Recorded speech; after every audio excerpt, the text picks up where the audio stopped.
Welcome to the Radio Academy podcast. My name is Christian Hugill, and if you're new to us, this is the pod that every week takes a look at an interesting project going on in the world of radio, podcasts and audio. And we've been here for quite a while now, so don't forget to dig into our back catalogue. We've got chats with big names like Jackie Brambles, Fee and Jane, Edith Bowman, Scott Mills and more, and the lowdown on all sorts of brilliant radio shows and podcasts from the likes of BBC Radio 1, Kiss, Eurovision, Virgin and Absolute Radio. If you subscribe, Magic Podcast Pixies deliver a shiny new episode to your chosen pod provider every Wednesday morning. A little midweek pick-me-up. You're welcome. Now, this week we are talking to BBC presenter Summaya Mughal.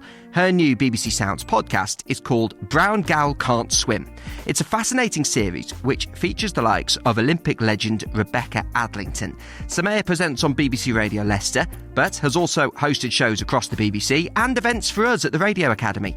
She's been telling us about how the project leapt off the diving board and became a reality. It follows my journey of a brown gal who can't swim and all the people that I meet on that journey, the reasons why, and some very challenging situations I'm going to face on the way. But it's all to raise awareness around a skill that so many adults don't have. 98% of South Asian women don't swim regularly, and we need to do something about it. So it's going to be quite the journey. And I know you're going to get into this in the podcast, but why do you think it is that that particular section of society, so many, can't swim? I think there's loads of factors, if I'm honest with you, Christian. I can only speak from my experience as a British Pakistani Muslim woman. And I say that because if you are a Sikh woman or a Hindu woman or an Indian woman or a Bangladeshi woman, then there's going to be different factors for you. And those factors aren't necessarily going to be the same for Muslim women. So for us, modesty is really important. And if you look at a swimming costume where you've got your arms and your legs out, a traditional swimming costume that is, you might see that as a Muslim woman and think, well, I can't wear that in the pool, so therefore I can't swim. And even though there are options now for Muslim women with the burkini and otherwise, this still is a huge barrier. I'm not a confident swimmer because when I was younger, due to cultural reasons, I had to withdraw from my swimming lessons because of the lack of modest swimwear available at the time. I remember when my mum used to go swimming, it was t-shirt and leggings. You know, and that's kind of what it was. And now I've gotten older, I sort of said, well, I don't want to wear t-shirt and leggings, but equally, I don't want to wear, you know, the full burkini either. So take me, Christian. I don't wear a hijab, so I'm not going to wear a burkini in the pool. That's too covered up for me. But I'm also not comfortable going on telly, because this campaign's going to be on telly, wearing a normal swimming costume because my dad, who's quite a conservative Muslim, and my community probably wouldn't respond very well to that. And it's important for me to reach that community, so it's important what I wear. So part of this journey is going to be me trying to find the right swimwear which feels authentic to me, doesn't isolate that community, but also shows that there are options available to you, whether you're Muslim or whether you're body conscious. You know, some of us don't want to go swimming with our chests out. If you're a bloke, you might want to wear a t-shirt. So clothing is a big barrier, I would say, for a lot of Muslim women. I think the other thing is priority. So my dad was born in Pakistan. He's a GP. He's 61. He saves people's lives every day. Put him anywhere near water, God forbid, he would need someone else's help, which I find so ironic. And the reason he can't swim is because there weren't swimming pools in Pakistan when he grew up. So when he came to this country, he didn't pick it up as a skill and sport wasn't a priority. Instead, academia was. And I get that. It's great to throw yourself into education. And I'm so proud that my community is full of doctors and engineers and lawyers. But also, despite the academia, a lot of us don't have a really basic skill that could save our lives. So I would say it's not necessarily always seen as a priority within the community.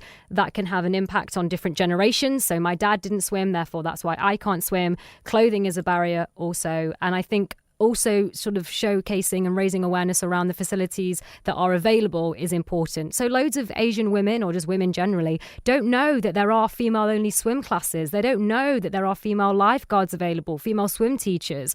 And I think it's important that we spread that conversation if those factors are barriers for South Asian women, if that makes sense. It does make sense.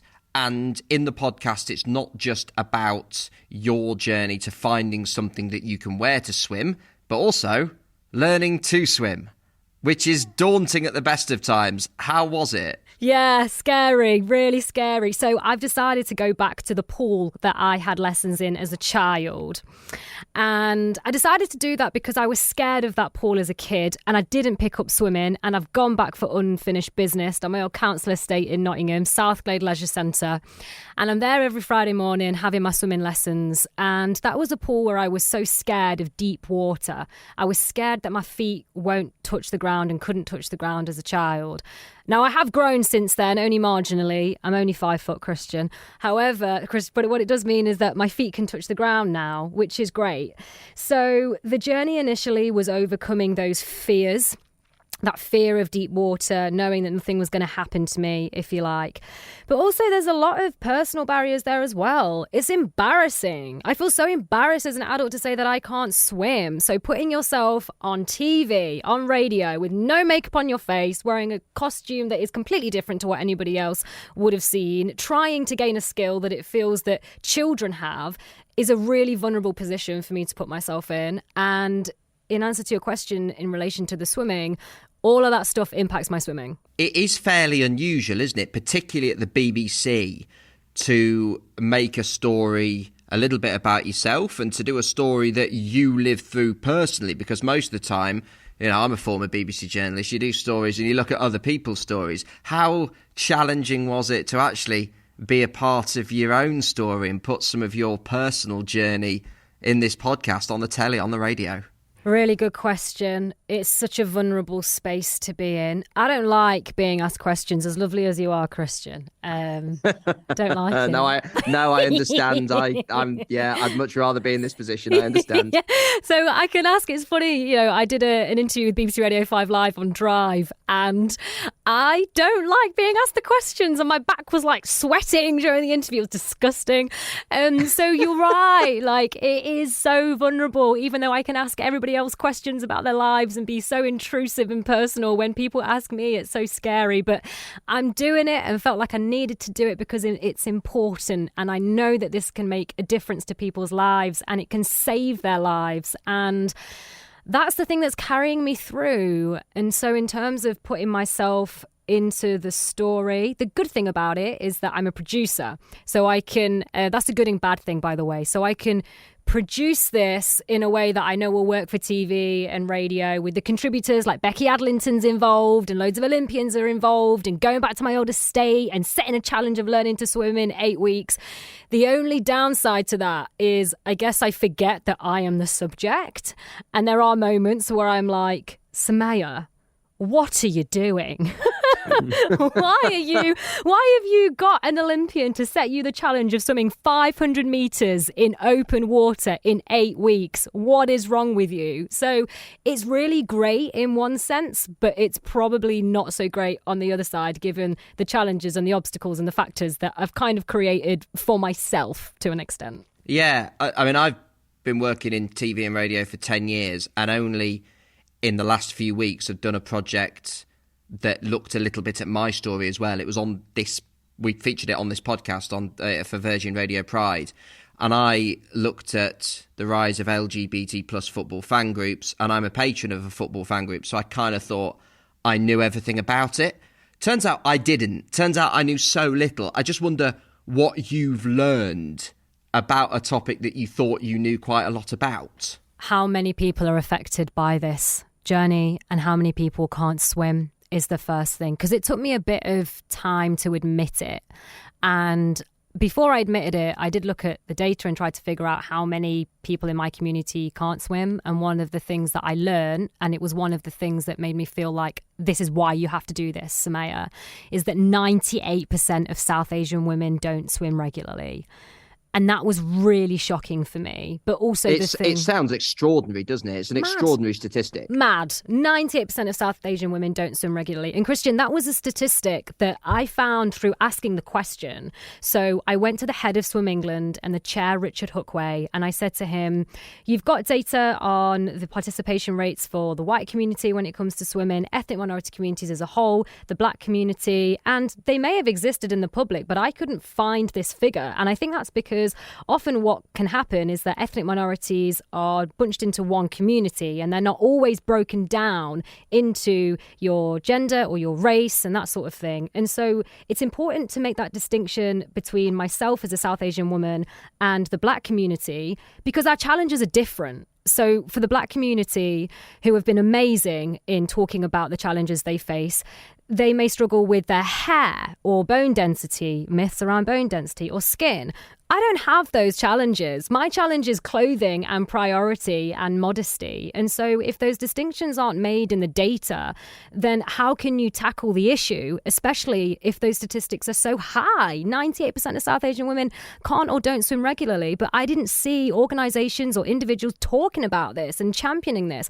And that's why I've decided to do it with Brown Girl Can't Swim. And despite the fact that it's had challenges in making the podcast, have you enjoyed it? It's a really good question. There have been moments where I have enjoyed it. In my second lesson, my teacher was trying to teach me to tumble turn. So this is when you do like a front roll in the pool. And I did gymnastics and loved doing gymnastics when I was at uni. So I could do that in the water, despite the fact that afterwards you feel like you've been punched in the head because all the water is literally going up your nose and it's absolutely lovely, horrible feeling.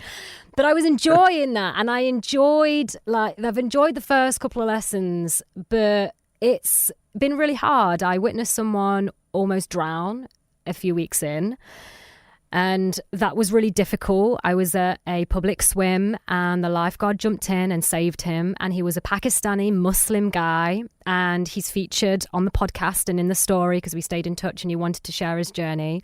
But that's one of my biggest fears. So to literally see your fear pan out in front of you, potentially, almost happen in front of you. And then the next day I had to get in the swimming pool for my swimming lesson. And I called my boss and I called my dad and I said, I don't think I'm going to be able to get back in the pool. I literally cried my eyes out and I was like, I can't get back in the pool. I'm terrified. But I got back in the pool and I learned what to do if I was going to be in a position where I was in deep water, and I was out of my depth, no pun intended. And that helped. And I smashed that swimming lesson, but it was so hard. But I'm hoping with time that I will get there, because I think I really would love swimming as like a part of my life outside of this campaign. And I think it will bring me peace and calm. And that's important given I have a very chaotic life. So there have been moments, but there's probably been more hurdles than happiness, I would say, with this process so far. 25 years of my life, people didn't know that I couldn't swim.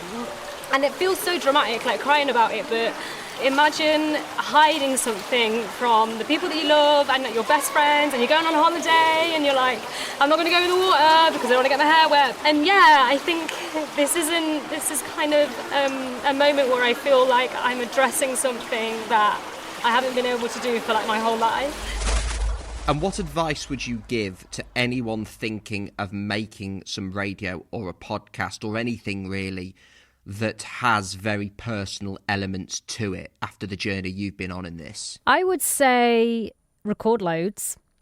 Not to over-record, but I think that sometimes when you listen back, there are moments that you forget happened that you've recorded. And that can be really nice. One, because sometimes it can be surprising listening back to yourself and thinking, wow, that actually sounded a little bit better than I thought at the time of recording. And those moments that are so organic, almost like a video diary, which is how I've recorded Brown Girl Can't Swim, is one really nice for you personally to listen back on, but also I think very personable, and it connects with you in a really authentic human, I'm your friend sort of way, and here's you kind of coming on the journey with me kind of thing. So I would say to record that journey as much as you possibly can. If not for yourself, then definitely for your podcast. I would also say think about the other people on the journey, because having that texture of voice, but also those other people's experiences can really add something to your personal journey, but also to you telling that story. So whether for me it was the guy that almost drowned, or my swimming instructor, or my dad, or the women that I've met on the way, or just showcasing some of the hundreds of messages I've got on social media from people, I would say that that would be great. Also, because if you are doing something that is a challenge and that's personal and is going to be challenging for you on a mental level, because that's what this has been for me, involving others will probably make you feel a little bit less alone. I had no idea it was such a big issue until talking to Summaya. Really fascinating stuff. And do check out the podcast to find out just how she got on. It is on BBC Sounds. Just search for Brown Gal Can't Swim. Now, next week, for 1 week only, I'm handing over the Radio Academy podcast microphone. I mean, they'll probably just use their own, but you know what I mean. Hello there, Radio Academy. I'm so excited for you to hear this, because I was so excited to do this. I'm Gary Spence. I'm on air at Clyde One every day from 4 o'clock in Glasgow and across the Hits Radio Network as well in Scotland. You can tell how excited Gary is because he's talking to a legend of the industry, George Bowie, who is celebrating 25 years in Scottish radio. We're looking forward to hearing from him. And remember, do sign up to be a Radio Academy member. There are all sorts of benefits, including access to big events, talks, conferences, career advice. All that and much, much more can be yours for just £3 a month. Absolute bargain. I look forward to talking to you next week. Bye for now.